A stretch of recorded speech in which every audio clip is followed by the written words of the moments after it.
उद्वेति सुभग इत्यस्य सूक्तस्य मैत्रावरुणिर्वसिष्ठऋषिः सूर्यो देवता त्रिष्टुप्छन्दः जपे विनियोगः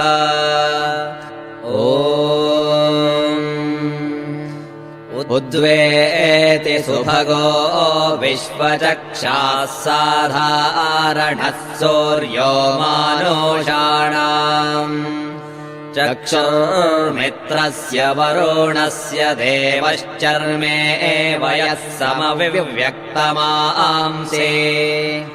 उद्वेति प्रसवेता जनानाम् महान् केतुर्नवः सूर्यस्य समानम् चक्रम् पर्याविवृत्सन्नयदेतशो वहाति धूर्षु युक्तः विभ्राजामान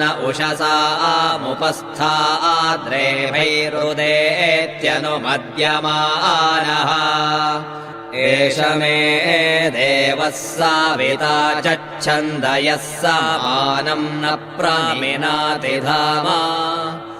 दिवो रुक्म ऊरुचक्षा उदेति दूरे अर्थस्तरणिर्भ्राजामानः नूनम् जनाः सूर्येण प्रसूता अयन्नर्थानि कृणवन्नपांसे उदुत्यदित्यस्य सूक्तस्य मैत्रावरुणिर्वसिष्ठऋषिः सूर्यो देवता प्रगाथश्छन्दः अन्त्यापुरवुष्णिक्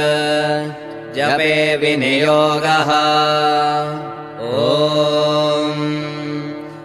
उदुत्यद्दर्शतम् वपुर्दिवयेति प्रतिह्वरे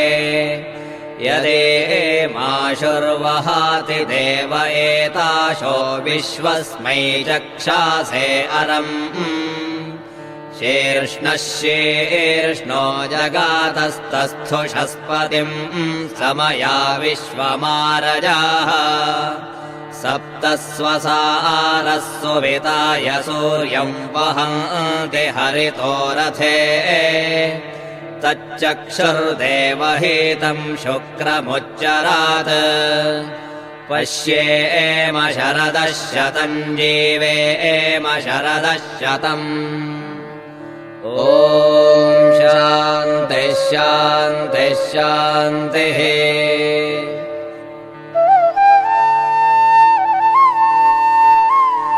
नमोऽस्तु सूर्याय सहस्ररश्मये सहस्रशाखान्वितसम्भवात्मने सहस्रयोगोद्भवभावभागिने सहस्रसङ्ख्यायुगधारिणे नमः यन्मण्डलम् दीप्तिकरम् विशालम् रत्नप्रभम् तीव्रमनादिरूपम् आन्त्रमालाधरम् शङ्खम् चक्राब्जायुधधारिणम् श्रीनरसिंहम् महावीरम् नमामीर्णमुक्तये आश्चर्यमेतदभिवीक्षितु कामयेशः राज्ञा सहैव निरगप्रथितः प्रभावः क्षेत्रम् च कूटमतिसुन्दरमापसद्यः श्रीनारसिंह जगतः कुरु सुप्रभातम् सज्जन साधु पूजय ವೇಳೆಗೆ ಮಜ್ಜಿಗೆಯೊಳಗಿನ ಬೆಣ್ಣೆಯಂತೆ ಭಾಗ್ಯದ ಲಕ್ಷ್ಮೀ ಬಾರಮ್ಮ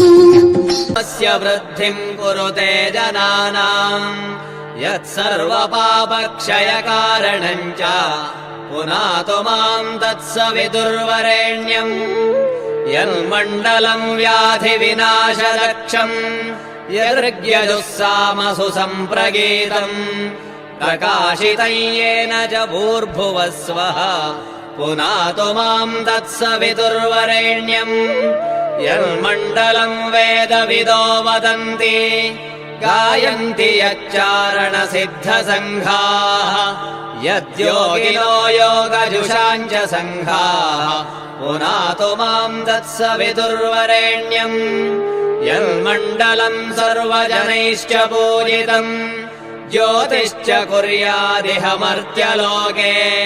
यत्कालकालाद्यमनादिरूपम् पुनातु माम् तत्सविदुर्वरेण्यम्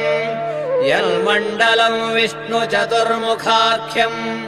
यदक्षरम् पापहरम् जनानाम् यत्कालकल्पक्षयकारणम् च